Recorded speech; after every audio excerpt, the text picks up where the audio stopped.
Hi, welcome to Academy AV. My name is Sam. And I'm Jacob. And today we're going to be talking about microphone foamies. Microphone foamies. So Sam, I've read on the interwebs that microphone foamies cut down on the wind noise on microphones. Is that true? You know, I've heard that rumor before. I read the internet sometimes as well. And here's the thing. At Academy AV, we like to focus on science, not rumors on the internet. Now, here's what the science says. Okay, we know scientifically that sound and light are both waves. Okay?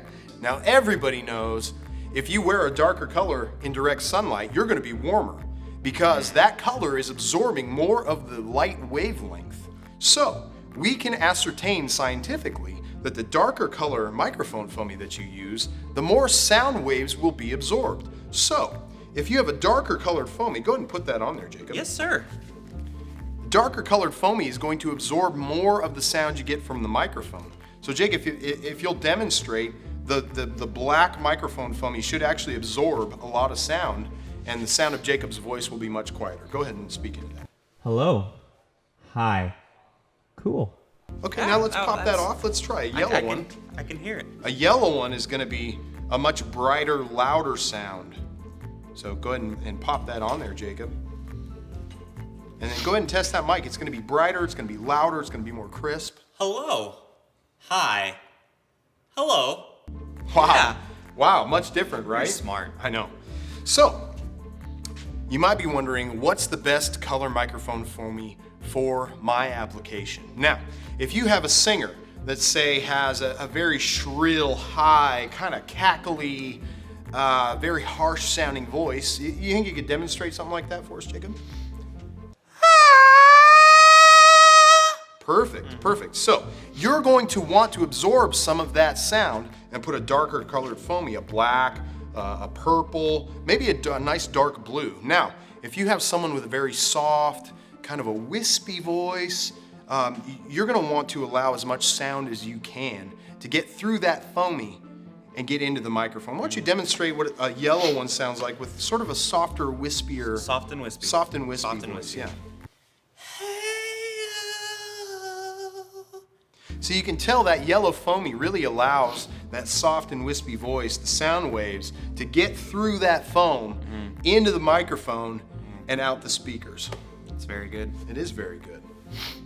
So now we've covered both extremes of the sound wave. We've covered the low end, we've covered the high end, but most people don't really have that problem. So you're probably asking yourself, what's the best color for a general application? That mid-range. That mid-range, with most people's voices, most human voices fall in that category. Not the high end and not the low end, but right in the middle. So what you're gonna wanna do for someone, your average voice is going to be, your greens, your fuchsia here. Occasionally you can dive into the blue. If it's a lighter blue, darker blue, again, is going to absorb more sound.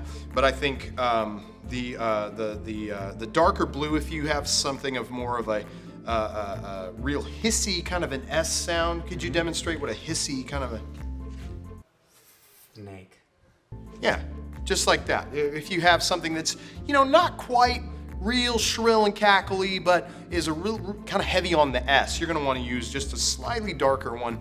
Overall, I would say, general application, probably your red is gonna be your best overall color. For that mid-range. Foamy, yeah, just to really enhance that mid-range. It's gonna let in just enough low end and just enough high end. Now let's say for some odd reason, you have to do live sound in an outdoor venue.